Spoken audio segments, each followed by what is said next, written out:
Good afternoon, students. Welcome to the online class of ABN and PRR College. Today, I am going to explain three important topics in the Unit 4. And mostly, these three topics asked under they will be asked in under short answer questions. ఈ మూడింటిని కూడా short answer question అడగడానికి అవకాశం ఉంది ఎక్కువగా. దాంట్లో first హెర్బివోరీ,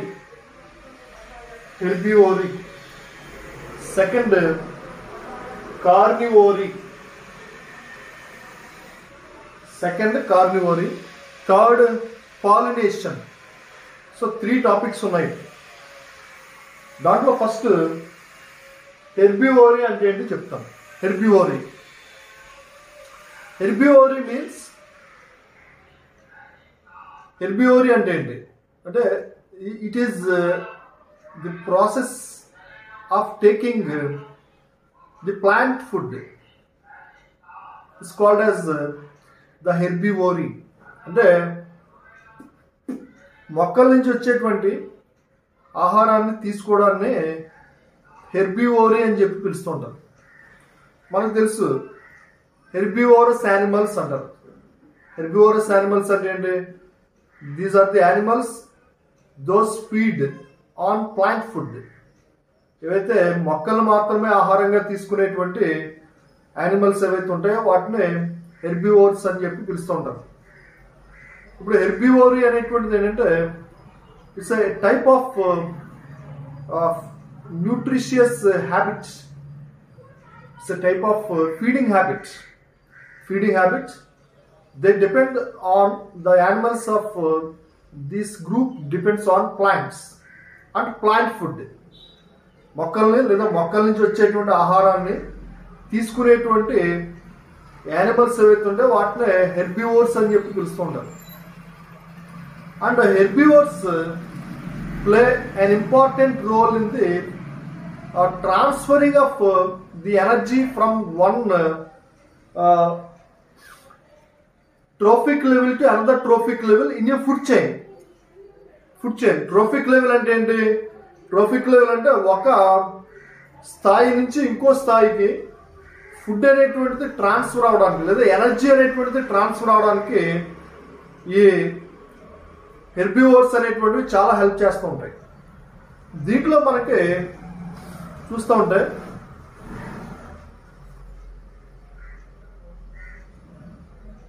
bacteria, the animals those feed on autotrophs like green plants and some of the photosynthetic bacteria, algae. ఏవైతే green plants ని, ఫోటోసింథటిక్ బ్యాక్టీరియాని, అలాగే ఆల్గేని మొదలైన వాటిని ఏ యానిమల్స్ అయితే ఫీడ్ చేస్తాయో, ఫీడింగ్ అంటే ఏవైతే ఫుడ్ తీసుకుంటారో అటువంటి యానిమల్స్ నే హెర్బివోరస్ యానిమల్స్ అని చెప్పి పిలుస్తాం మనం. దీంట్లో మనకి some of the micro organisms like bacteria, fungi, they feed on living plants. They are called as plant pathogens. అంటే ఏవైతే బ్రతికి ఉన్నటువంటి అంటే లైవ్, బ్రతికి లేదా జీవించి ఉన్నటువంటి మొక్కల మీద ఆధారపడి జీవించేటువంటి లేదా ఆహారాన్ని సంపాదించుకునేటువంటి ఏవైతే మైక్రో ఆర్గానిజమ్స్ ఉంటాయో అటువంటి మైక్రో ఆర్గానిజమ్స్ ని ఏమంటారంటే ప్లాంట్ ప్యాథోజన్స్ అని చెప్పి పిలుస్తూ ఉంటారు. ఏంటవి అంటే బ్యాక్టీరియా, ఫంగై ఇలాంటివన్నీ కూడా వస్తుంటాయి. And they can cause several types of diseases to the plants. Plants కి కొన్ని రకాలైనటువంటి వ్యాధుల్ని కలగజేస్తుంటాయి ఆ ప్లాంట్ ప్యాథోజన్స్ అనేటువంటివి. అందువల్ల వాటిని ప్యాథోజన్స్ అని పిలవడంలో ముఖ్యమైనటువంటి అంశం అనేటువంటిది ఉంది. ప్యాథోజన్ అంటారు దాన్ని. ప్లాంట్ ప్యాథోజన్స్, బ్యాక్టీరియా, ఫంగస్, అవి herbivores. Next some other microorganisms like the microbes they feed on or they depend on dead plants. They are called as saprotrophs. They are also herbivores. Saprotrophs are also herbivores, but they depend on dead plants. ఇందాక చెప్పాను, live plants ని food గా తీసుకునేటువంటి వాటిని micro organisms ని plant pathogens అంటారు. Dead అయిపోయినటువంటి plant food ని తీసుకునేటువంటి వాటిని ఏమంటారంటే సాప్రోట్రాఫ్స్ అని చెప్పి పిలుస్తూ ఉంటారు. ఇది చాలా ముఖ్యమైనటువంటి. అలాగే some plants they depend on other plants. Some plants they depend on other plants for their food materials. కొన్ని మొక్కలు వేరే మొక్కల పైన ఫుడ్ ఆధారపడి ఫుడ్ సంపాదించుకుంటూ ఉంటాయి. అలాంటి వాటిని పారాసైటిక్ ప్లాంట్స్ అని చెప్పి పిలుస్తూ ఉంటారు. Parasitic plants. Some plants they depend on other plants for their food materials. వేరే ప్లాంట్స్ పైన ఆధారపడి జీవిస్తూ ఉంటాయి. అలాంటి వాటిని పారాసైటిక్ ప్లాంట్స్ అంటారు. ఎందుకంటే అవి they cannot prepare their food materials. అవి ఆహారాన్ని తయారు చేసుకోలేవి. అందువల్ల వేరే ప్లాంట్స్ పైన డిపెండ్ అవుతాయి. అది జనరల్గా. Next types of herbivores. Herbivores యొక్క టైప్స్ చూస్తే మనకి డిఫరెంట్ వెరైటీస్ ఉన్నాయి దాంట్లో. ఒకటి ఆల్జీవోర్స్. ఆల్జీవోర్స్ అంటే these are the herbivores they feed on or they take only algae as food. ఆల్గేని మాత్రమే ఫుడ్ గా తీసుకునేటువంటి హెర్బివోర్స్ ఏమంటారంటే ఆల్గీవోర్స్ అని చెప్పి పిలుస్తూ ఉంటారు. అది ఆల్గే అంటే తెలుసు కదా, నాచు. వాటర్లో ఉండేటువంటి నాచు మొక్కలు ఏవైతే ఉంటాయో, blue green algae, green algae, red algae, తర్వాత మిగతా ఏవైతే ఉన్నాయో బ్రౌన్ ఆల్గే, ఇలాంటి ఆల్గే ప్లాంట్స్ ఏవైతే ఉన్నాయో ఆల్గల్ ప్లాంట్స్, ఆ ఆల్గల్ ప్లాంట్స్ ని ఫుడ్ గా తీసుకునేటువంటి వాటిని ఏమంటారంటే ఆల్జీవోర్స్ అని చెప్పి పిలుస్తారండి. ఆల్జీవోర్స్. Example crab. ఎగ్జాంపుల్ ఏంటంటే క్రాబ్, సమ్ ఫిషెస్, కొన్ని రకాలైనటువంటి చేపలు, సమ్ మొలస్కన్స్, ఇవన్నీ కూడా దీంట్లోకి వస్తాయి. Next second frugivores. ఫ్రూజివోర్స్ అంటే these are the herbivores. They consume only fruits. Fruits ని మాత్రమే ఫుడ్ గా తీసుకునేటువంటి హెర్బివోర్స్ ఏవైతే ఉన్నాయో వాటిని ఏమంటారంటే ఫ్రూజివోర్స్ అంటారు. ఎగ్జాంపుల్ చూడండి, బ్యాట్స్, బర్డ్, ఇవన్నీ కూడా దాంట్లో వస్తుంటాయి. బ్యాట్స్ అంటే మ్యామల్స్ అయ్యి డబ్బులేలు అంటాం. అలాగే బర్డ్స్ కూడా చూడండి ట్రీ మీద ఉండేటువంటి ఫ్రూట్స్ ని కొరికి తింటూ ఉంటాయి. సో అవన్నీ కూడా ఫ్రూజివోర్స్ లోకి వస్తాయి. అవి కూడా హెర్బివోర్స్. అలాగే పాలినివోర్స్ అంటే దే ఫీడ్ ఆన్ పాలన్ గ్రెయిన్స్ అంటే పుప్పొడి రేణువులు. పాలన్ గ్రెయిన్స్ ఫుడ్ గా తీసుకునేటువంటి వాటిని పాలినివోర్స్ అని చెప్పి పిలుస్తుంటారు. ఇవి కూడా herbivores. These are all herbivores, but depending on the which they feed on. ఇవి అన్ని హెర్బివోర్స్, కానీ అవి ఏ రకమైన ఫుడ్ తీసుకున్నాయనే దాన్ని బట్టి 4 టైప్స్ డివైడ్ చేశారు. ఎగ్జాంపుల్ ఏంటంటే పాలినివోర్స్, పాలన్ గ్రెయిన్స్ ఫుడ్ గా తీసుకున్న వాటిని బీస్ అనేటువంటి ఎగ్జాంపుల్ నేను చెప్పుకోవచ్చు. బీస్ అంటే తెలుసు కదా మనకి, చిన్న ఏవైతే తేనెటీగలు ఇలాంటివి ఏవైతే ఉన్నాయో అవన్నీ కూడా దీంట్లోకి వస్తాయి ఇవి. So this is about and herbivores. they are also called as primary consumers. Herbivores నే ప్రైమరీ కన్జ్యూమర్స్ అని కూడా పిలుస్తారు. ఇవి ఫస్ట్ ఆటోట్రాఫ్స్ ఉంటాయి ప్లాంట్స్, తర్వాత హెర్బివోర్స్ అదే ప్రైమరీ కన్జ్యూమర్స్ అంటారు. తర్వాత కార్నివోర్స్ వస్తాయి, మాంసాహార జీవులు. సో ఇది హెర్బివోరియన్. షార్ట్ ఆన్సర్ క్వశ్చన్ ఇది. Next carnivory. కార్నివోరీ అంటే సెకండ్ది కార్నివోరీ. ఇది ఫస్ట్, ఇది సెకండ్. కార్నివోరీ అంటే the mode of taking the animal food or meats. Animal food or meats is called as carnivory, and those animals are called carnivorous animals. ఇతర జీవుల యొక్క మాంసాన్ని ఆహారంగా తీసుకోవడాన్ని కార్నివోరీ అంటారు. And those animals are called carnivorous animals. అటువంటి animals ని మాంసాహార జీవులు అని చెప్పి పిలుస్తుంటారు, కార్నివోరస్ యానిమల్స్ అంటారు. Some carnivorous animals they depend both on plants and other animals, but some carnivores they exclusively depends on meat of the other animals. కొన్ని carnivores plant food available ఉంటే ప్లాంట్ ఫుడ్ తీసుకుంటాయి.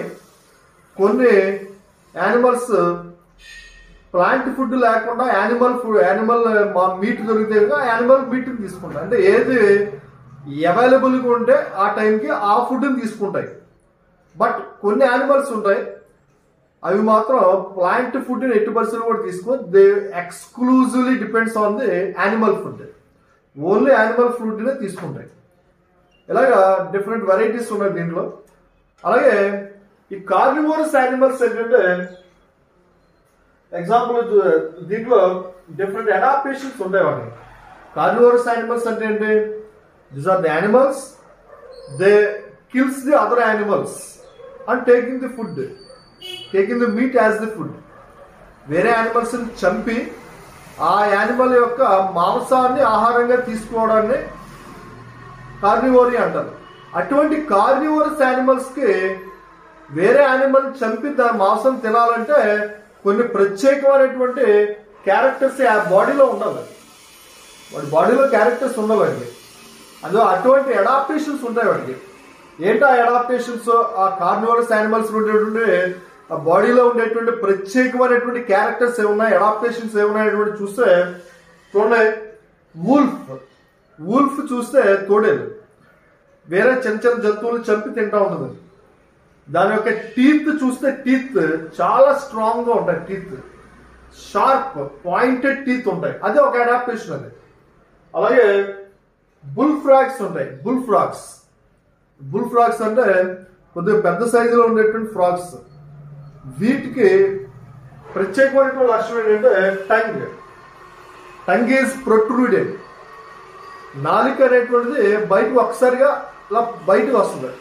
ఏదైనా చిన్న చిన్న insects అవి కనిపించినప్పుడు ఆ ఫ్రాగ్ ఏం చేస్తుందంటే నోట్లోంచి నాలికని బయటకు ఒకసారిగా బయటికి ప్రొట్రూడ్ చేస్తుంది. చేసి ఆ నాలుక ఎలా ఉంటుందంటే టంగ్ స్టిక్కీగా ఉంటుంది, జిగురుగా ఉంటుంది అనమాట. ఆ జిగురుగా ఉన్నటువంటి నాలుకతోటి ఆ చిన్న చిన్న ఇన్సెక్ట్స్ వాటిని ఒకసారి టచ్ చేసేసరికి ఆ ఇన్సెక్ట్స్ ఏమవుతాయంటే నాలుక మీద ఉన్నటువంటి జిగురుకి అంటికిపోతాయి గమ్కి. అప్పుడు వెంటనే నాలుకతో పాటుగా ఆ యానిమల్స్ ఏవైతే చిన్న చిన్న ఇన్సెక్ట్స్ ఉన్నాయో వాటిని నోట్లోకి తీసేసుకుంటుంది. అలాగా ఫుడ్ సంపాదించుకుంటుంది. సో అది అడాప్టేషన్ అండి. సో ఒక్కొక్క యానిమల్కి ఒక్కో రకమైనటువంటి అడాప్టేషన్. అలాగే స్నేక్స్ చూస్తే కొన్ని స్నేక్స్ ఏమో పాయిజనస్ స్నేక్స్ ఉంటాయి, కొన్ని నాన్ పాయిజనస్ స్నేక్స్ ఉంటాయి. పాయిజనస్ స్నేక్స్ ఏం చేస్తాయి? They bite. The poisonous snake bites the preys are small animals like rats, rabbits and other small animals or birds, and they paralyze those prey. Paralyze అంటే ఏంటి? ఎప్పుడైతే అది ఆ పాము కాటు వేసిందో ఆ కాటు వేయబడినటువంటి ఆ యానిమల్ ఏదైతే ఉందో అది ఆ వేనం వల్ల విషం వల్ల పారలైజ్ అయిపోతుంది, పడిపోతుంది పక్కకి. ఆ పడిపోయినటువంటి యానిమల్ ని ఇదేం చేస్తుందంటే స్వాలోయింగ్ చేస్తుంది. స్వాలోయింగ్ అంటే మింగేస్తుంది అది. అలాగే పాయిజనస్ యానిమల్స్ కి ఆ పాయిజన్ డెవలప్మెంట్ అనేటువంటిది, పాయిజన్ బాడీలో తయారవడం అనేటువంటిది ఒకే అడాప్టేషన్. అది ఆ పాయిజన్ వల్లే అది ఫుడ్ సంపాదించుకోగలుగుతుంది. సో అది అడాప్టేషన్ అది. అలాగే కొన్ని నాన్ పాయిజనస్ స్నేక్స్ ఉంటాయి. నాన్ పాయిజనస్ స్నేక్స్ ఏంటంటే దాని అడాప్టేషన్ అంటే ఫర్ ఎగ్జాంపుల్ పైథాన్ అవి ఉన్నాయి. పైథాన్, ఆ పైథాన్కి అంటే కొండ చిలువ, పైథాన్కి ఈ పాయిజన్ లేదు, నాన్ పాయిజనస్, అది పాయిజన్ రాదు నోట్లోంచి. అందుకని అదేం చేస్తుందంటే ఏదైనా ఒక యానిమల్ కనిపించినప్పుడు ఆ యానిమల్ని అదేం చేస్తుందంటే రొటేషన్ రౌండ్ చేస్తుంది, బాడీని అంతటిని కూడా చుట్టేస్తుంది. ఆ యానిమల్ని చుట్టేసి దాని యొక్క స్ట్రాంగ్ మజిల్ తోటి ఆ చుట్టేసినటువంటి యానిమల్ని గట్టిగా బంధించేస్తుంది, బాగా స్ట్రాంగ్గా బంధించేస్తుంది. ఆ బైండ్ చేసేసరికి ఆ యానిమల్కి రెస్పిరేషన్ జరగక చచ్చిపోతుంది. ఆ చనిపోయిన తర్వాత అప్పుడు దాన్ని నెమ్మదిగా స్వాలో చేస్తుంది, మింగేస్తుంది. సో అలాంటి పవర్ఫుల్ మజిల్ ఉంటుంది దీంట్లో ఈ నాన్ పాయిజనస్ స్నేక్ అనేటువంటి పైథాన్. సో అది దాని యొక్క అడాప్టేషన్. సో అలాంటి ఎన్నో రకాలైనటువంటి అడాప్టేషన్. అలాగే చీటా చూసాం అనుకోండి, చీటా ఏవైతే టైగర్ కానీ లేదా లెపర్డ్ ఇటువంటివి చూస్తే fast running, very powerful toes, legs, చాలా బలమైనటువంటి కాళ్ళు, తర్వాత బలమైనటువంటి గోర్లు, ఇవన్నీ కూడా వాటికి ఉంటాయి. దాంతో అది చాలా ఫాస్ట్గా పరిగెడతాయి. అలాగే దాని యొక్క యానిమల్ కనపడిన వెంటనే ప్రే యానిమల్ ఏదైతే కనిపించిందో ఆ యానిమల్ దాని యొక్క పాతో పాటుగా పంజా నైల్తోటి దాన్ని చీరేసి టీరింగ్ చేసి దాన్ని ఫుడ్గా తీసుకుంటాం. సో అది వాటి యొక్క అడాప్టేషన్. సో అలాగే ఈగల్ చూసాం అనుకోండి, ఈగల్స్ కూడా కార్నివోరస్ యానిమల్స్. ఈగల్స్ చూస్తే కీన్ సెన్స్ ఆఫ్ విజన్, చాలా పవర్ఫుల్ విజన్ ఉంటుంది. ఎక్కడో పైన ఉన్నటువంటి కొన్ని కిలోమీటర్ల ఎత్తులో ఉన్నటువంటి ఫ్లైయింగ్ చేసేటువంటి ఈగల్కి కింద ఉన్నటువంటి ఆ చిన్న చిన్న ఈ చిక్స్ లేదా హెన్ కోడి కోళ్ళు లేదా ర్యాబిట్స్ ఇవన్నీ కూడా పైనుంచి చూసి ఒకసారి కిందకు వచ్చి లెగ్స్ని పట్టుకుని దాంతో పాటు తీసుకెళ్ళిపోతుంది. అంటే అంత పవర్ఫుల్ విజన్ ఉంటుంది, పవర్ఫుల్ గోర్లు ఉంటాయి. అలాగే ఇది కూడా బీక్ కూడా చాలా పవర్ఫుల్గా ఉంటుంది, ఇలా పాయింటెడ్గా కర్వ్ అయ్యి ఉంటుంది బీక్. ఆ బీక్ తోటి ఏం చేస్తుందంటే ఆ మాంసాన్ని టీరింగ్ చేస్తుంది, చీల్చేస్తుంది అలాగే. సో అది దాని యొక్క అడాప్టేషన్ అది. సో కార్నివోరస్ యానిమల్స్కి ఏంటంటే వేరే యానిమల్స్ని అది హంటింగ్ చేసి దాన్ని చేజ్ చేయాలి, దాన్ని హంటింగ్ చేయాలి, దాన్ని కిల్లింగ్ చేయాలి. అలాగే దాని యొక్క మీట్ని అది బాడీలోంచి లాగి తినాలి. ఇన్ని చేయాలంటే ఇలాంటి ప్రత్యేకమైనటువంటి అడాప్టేషన్స్ అనేటువంటి ఉండాలి వాటికి. అలా ఉంటేనే అది సక్సెస్ అవుతుంది. సో అలాగే ఇవన్నీ కూడా అలాగా ఒకసారి ఏంటంటే కొన్ని carnivorous animals they kills the large animal than there bodies.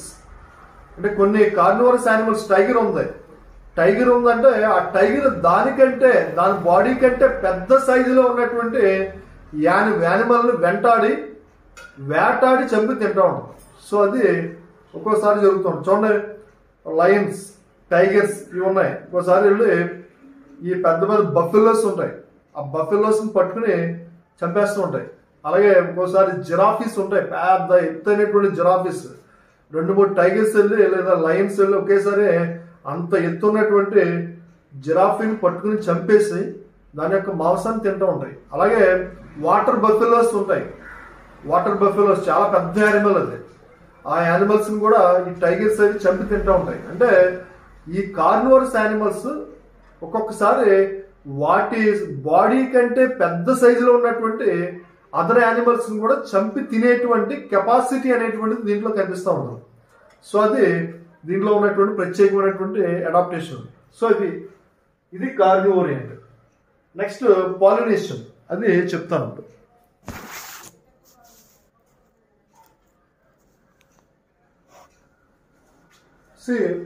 Third topic is pollination.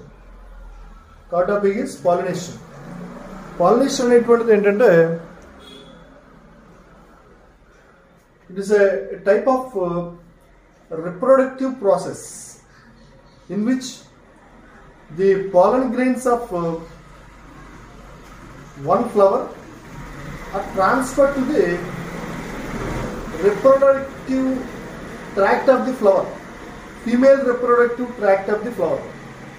అంటే ఒక ఫ్లవర్లో ఉండేటువంటి పాలన్ గ్రెయిన్స్ లేదా మేల్ గ్యామెట్స్ లేదా పాలన్ గ్రెయిన్స్ అంటాం, అవి వేరే ఫ్లవర్లో ఉన్నటువంటి ఫీమేల్ రిప్రొడక్టివ్ ట్రాక్ట్లోకి ఇంట్రడ్యూస్ అవ్వం.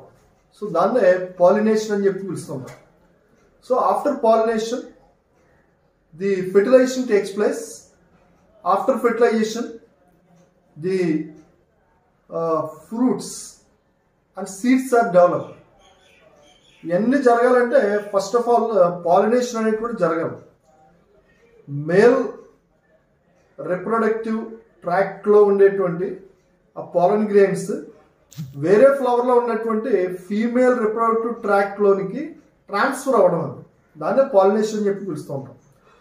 ఈ పాలినేషన్ అనేటువంటిది చాలా ఇంపార్టెంట్ ప్రాసెస్. ఇది without pollination the fruits and seeds are not formed. Pollination కాకపోతే ఫ్రూట్స్ తయారవు, సీడ్స్ అనేటువంటి రావు. అందుకని చాలా ఇంపార్టెంట్ ప్రాసెస్. నెక్స్ట్ పాలినేటర్ అంటే ఏంటి? పాలినేటర్ అంటే any agent or any animal or a bird or insect which helps in pollination are called as a pollinators or is a pollinator. ఏ యానిమల్ అయినా, ఏ ప్లాంట్ అయినా, ఏ యానిమల్ అయినా, లేదా ఏ ఇన్సెక్ట్ అయినా, లేదా బర్డ్ అయినా ఆ పాలన్ గ్రెయిన్స్ని ఒక ఫ్లవర్లో నుంచి ఇంకో ఫ్లవర్లోనికి లేదా ఒక ప్లాంట్లో నుంచి ఇంకో ప్లాంట్లోనికి ట్రాన్స్ఫర్ చేయడానికి హెల్ప్ చేస్తే అటువంటి వాటిని పాలినేటర్స్ అని చెప్పి పిలుస్తూ ఉంటారు.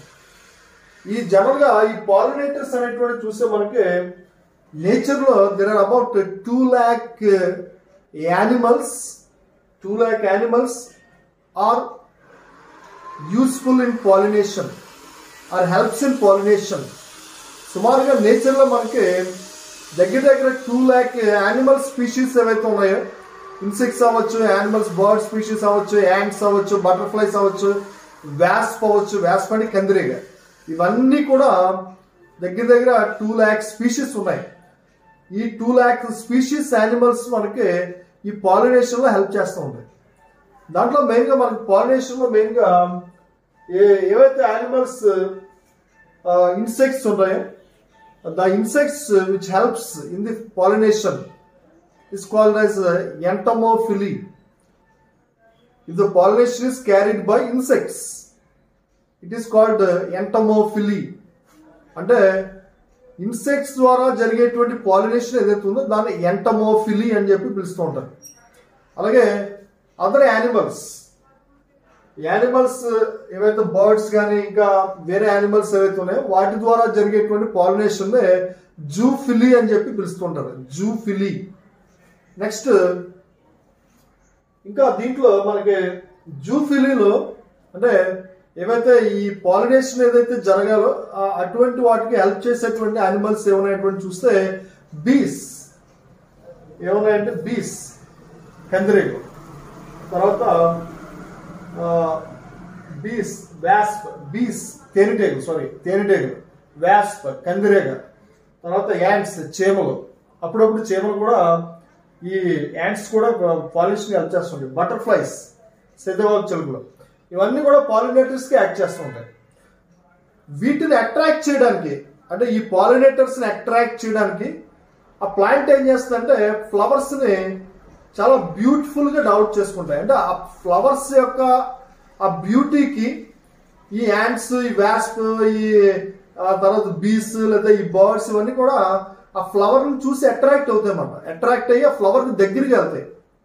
అందుకనే ఆ ఫ్లవర్స్ ఎలా ఉండాలి అనేటువంటిది ఆ ప్లాంట్కి తెలుసు. అందుకని ఆ ఫ్లవర్ యొక్క పెటల్స్ ఏవైతే ఉన్నాయో ఆ పెటల్స్ డిఫరెంట్ కలర్స్ తోటి ఉంటాయి. డిఫరెంట్ కలర్ఫుల్గా చాలా రకరకాలైనటువంటి రంగులతోటి ఆ పెటల్స్ ఉండేసరికి ఇవన్నీ కూడా ఆ కలర్కి అట్రాక్ట్ అవుతాయి. అట్రాక్ట్ అయ్యి ఆ ఫ్లవర్లోకి వెళ్ళేసరికి ఆ పాలన్ గ్రెయిన్స్ ఏవైతే ఉన్నాయో అవి ఈ యానిమల్స్కి టచ్ అవుతాయి. సో అలాగే హెల్ప్ చేస్తుంది. నెక్స్ట్ స్ట్రాంగ్ సెంట్, మంచి సువాసన భరితమైనటువంటి వాసన, మంచి వాసన, స్మెల్, స్ట్రాంగ్ సెంట్. ఇవి కూడా ఫ్లవర్స్ నుంచి వస్తూ ఉంటుంది. అప్పుడు ఆ స్మెల్కి ఈ ఇన్సెక్ట్స్ లేదా బర్డ్స్ మిగతా యానిమల్స్ ఏవైతున్నాయో ఇవి అట్రాక్ట్ అయ్యి ఆ ఫ్లవర్లోకి వెళ్ళేసరికి పాలినేషన్ అనేటువంటిది జరిగే అవకాశం ఉంది. సో అటువంటి కొన్ని అడాప్టేషన్స్ అనేటువంటివి ప్లాంట్ ఫ్లవర్లో తయారు చేసుకుంటూ ఉంటాం. ఎందుకంటే పాలినేషన్ జరగాలి. పాలినేషన్ జరిగితేనే దాని యొక్క రేస్ లేదా ఆస్ప్రింగ్స్ అనేటువంటి న్యూ ఆస్ప్రింగ్స్ అనేటువంటివి కొత్త జాతి లేదా కొత్త యంగ్ వన్స్ అనేటువంటివి డెవలప్ అవడానికి అవకాశం ఉంటుంది. అందుకనే అది రిప్రొడక్షన్ జరుపుకోవాలి. అది పాలినేషన్ ద్వారా జరుపుకోవడం. నెక్స్ట్ దీంట్లో టైప్స్ పాలినేషన్ 2 టైప్స్ కింద ఉన్నాయి. ఒకటి there are 2 types of pollination, self pollination and cross pollination. Self pollination అంటే ఏంటి, క్రాస్ పాలినేషన్ అంటే ఏంటి చెప్తాను. సెల్ఫ్ పాలినేషన్ అంటే the pollen grains of one flower, pollen grains లేదా male gametes of one flower are transferred to the female reproductive tract of another flower of the same plant. ఒకే మొక్కలో different flowers ఉంటాయి. ఒక flower లో ఉన్నటువంటి pollen grains అదే plant లో ఉండేటువంటి వేరే ఫ్లవర్ లోనికి ట్రాన్స్ఫర్ అయ్యి పాలినేషన్ కనుక జరిగితే, అంటే సేమ్ ప్లాంట్ లోనే జరుగుతుంది, వేరే ప్లాంట్ మారలేదు. ఇక్కడ ఒకే ప్లాంట్ లో ఉన్నటువంటి డిఫరెంట్ ఫ్లవర్స్ మధ్య జరిగేటువంటి పాలినేషన్ ఏదైతే ఉందో దాన్నే సెల్ఫ్ పాలినేషన్ అని చెప్పి పిలుస్తూ ఉంటారు. ఈ సెల్ఫ్ పాలినేషన్ అనేటువంటిది ఏ ప్లాంట్స్ లో మనకి ఎక్కువ కనిపిస్తాయి అంటే పీస్, బటానీ, తర్వాత సోయాబీన్స్, నెక్స్ట్ యాపిల్, ఫ్రూట్స్ లో చూస్తే యాప్రికాట్, తర్వాత ఇంకా మన ఫ్లవరింగ్ ప్లాంట్స్ వాటిలో చూస్తే రోజ్ ప్లాంట్స్ లో, అలాగే బీన్స్ లోను చిక్కుడు, తర్వాత టొమాటో ఇటువంటి వాటిలో ఎక్కువగా ఈ సెల్ఫ్ పాలినేషన్ అనేటువంటిది ఎక్కువగా జరుగుతూ ఉంటుంది. నెక్స్ట్ ఈ సెల్ఫ్ పాలినేషన్ కి కొన్ని అడ్వాంటేజెస్ ఉన్నాయి, కొన్ని డిసడ్వాంటేజెస్ ఉన్నాయి. అడ్వాంటేజెస్ ఏంటి అనేటువంటి చూస్తే self pollination requires very limited number of pollinators. Self pollination కి ఎక్కువ పాలినేటర్స్ అవసరం లేదు. వెరీ కామన్ పాలినేటర్స్ అనేటువంటివి సరిపోతాయి. పెద్దగా పెద్ద బర్డ్స్, తర్వాత ఈ వ్యాస్ప్ ఇటువంటి పెద్ద వచ్చి ఆ పాలినేషన్ చేయగలదు. ఎందుకంటే with very little amount of energy they can transfers. Okay plant లో ఉండేటువంటి డిఫరెంట్ ఫ్లవర్స్ కాబట్టి అదే ప్లాంట్ లోకి ఆ పాలినేటర్స్ అదే ప్లాంట్ లో ఉండేటువంటి వేరే ఫ్లవర్స్ కి మధ్య తిరిగితే సరిపోతుంది. ఎక్కువ దూరం ట్రావెల్ చేసి వేరే ప్లాంట్ లో ఉండేటువంటి ఫ్లవర్ లోకి తీసుకెళ్ళకూడదు. అందుకనే ఎనర్జీ కన్సంప్షన్ అనేటువంటిది పాలినేటర్స్ కి పెద్దగా ఉండదు. అందువల్ల ఎక్కువగా ఈ ప్లాంట్స్ కి ఈ పాలినేటర్స్ ఎక్కువగా సెల్ఫ్ పాలినేషన్ కి ఇష్టపడుతూ ఉంటాయి. అదే ప్లాంట్ లో ఉండేటువంటి ఫ్లవర్స్ కాబట్టి. అలాగే నెక్స్ట్ దీంట్లో ఏంటంటే కొన్ని డిసడ్వాంటేజెస్ కూడా ఉన్నాయి. దీంట్లో డిసడ్వాంటేజెస్ ఏంటంటే no new varieties are not formed because of self pollination. No new species are formed. కొత్త జాతి అనేటువంటి తయారవుతుంది. సేమ్ అదే ప్లాంట్, అదే ఫ్లవర్ కాబట్టి అదే pollen grains, అదే ప్లాంట్ లో pollen grains అదే ప్లాంట్ లో ఉండేటువంటి వేరే ఫ్లవర్ యొక్క స్టిగ్మాలోనికి వెళ్తుంది, ఫీమేల్ రిప్రొడక్టివ్ ట్రాక్ లోకి. అందుకనే పెద్దగా చేంజెస్ ఉండేటువంటి సీడ్స్, ఫ్రూట్స్ అనేటువంటి తయారవ్వాలి. అది ఒక డిసడ్వాంటేజ్ అని చెప్పుకోవచ్చు. వెరైటీ అనేటువంటి ఉండదు అక్కడ. నెక్స్ట్ క్రాస్ పాలినేషన్ అంటే the pollination takes place in between the flowers of different plants. వేరే ప్లాంట్స్ మధ్యలో ఉండేటువంటి వేరే ప్లాంట్స్ కి చెందినటువంటి ఫ్లవర్స్ మధ్య జరిగేటువంటి పాలినేషన్ ని క్రాస్ పాలినేషన్ అని చెప్పి పిలుస్తూ ఉంటారు. ఈ క్రాస్ పాలినేషన్ అనేటువంటిది మనకి చూస్తే దేని ద్వారా జరుగుతుంది అనేటువంటి చూస్తే విండ్, గాలి. ఒకసారి చూడండి, చాలా ఫాస్ట్ గా ఎయిర్ మూమెంట్ వచ్చినప్పుడు ఆ ఎయిర్ కి ఆ ఫ్లవర్ లో ఉండే, ఒక ప్లాంట్ లో ఉండే ఫ్లవర్ లో ఉండేటువంటి లేదా ట్రీలో ఉండేటువంటి ఫ్లవర్ లో ఉండేటువంటి ఆ పాలన్ గ్రెయిన్స్ గాలికి అలా ఫ్లో అవుతూ ఎయిర్ లోనికి ప్రవేశించి ఆ వేరే ట్రీ లేదా ప్లాంట్ యొక్క ఫ్లవర్లోనికి అవి పడడం జరుగుతూ ఉంటుంది. సో అలాగే విండ్ ద్వారా జరగచ్చు. అలాగే వాటర్ ద్వారా ఒకసారి చూడండి, వాటర్ రెయిన్ సీజన్ వచ్చేప్పుడు రెయిన్ వాటర్ ఈ ఫ్లవర్స్ మీద పడి ప్లాంట్ పెంచి కిందకి జారి ఆ వాటర్తో పాటుగా పాలిన్ గ్రెయిన్స్ ఫ్లో అయ్యి వేరే ప్లాంట్ మీద పడడం జరుగుతూ ఉంటుంది. సో అలాగా ఈ వాటర్ ద్వారా జరుగుతూ ఉంటుంది. అలాగే యానిమల్స్ ద్వారా కూడా జరగచ్చు.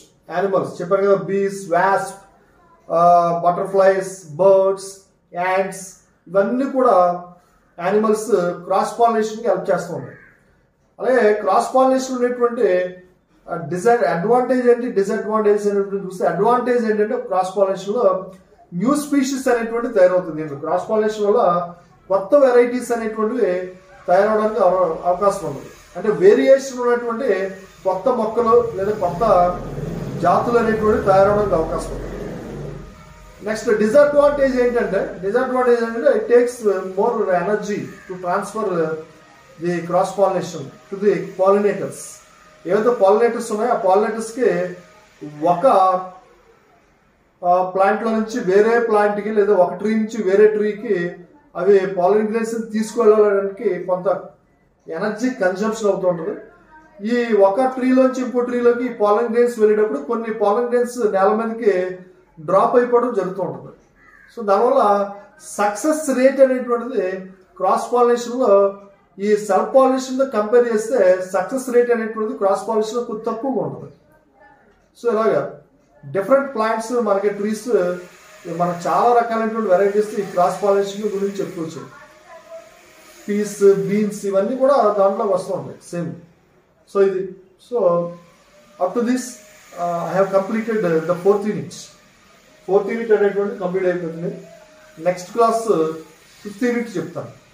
ఫిఫ్త్ యూనిట్ నాకు తెలుసు 2-3 క్లాసులు అది కంప్లీట్ అయిపోతుంది. Okay, thank you.